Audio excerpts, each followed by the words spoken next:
провода, то по рукам телефон на все голоса говорит пока.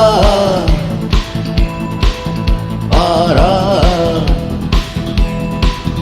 И пальто на гвозде, шарф в рукаве и перчатки в карманах шепчут: подожди до утра, до утра.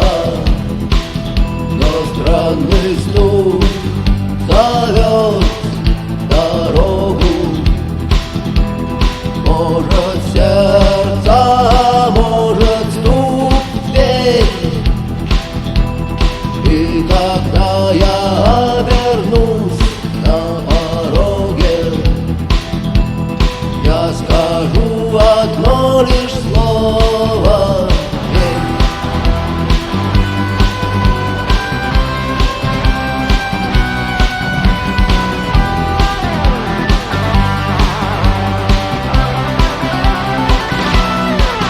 и опять на вокзал, и опять к поездам, и опять проводник выдаст белье и чай.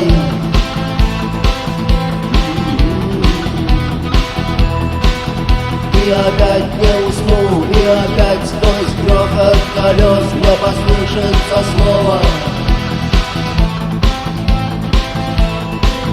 прощай. Но странный стук зовет дорогу. Может, сердце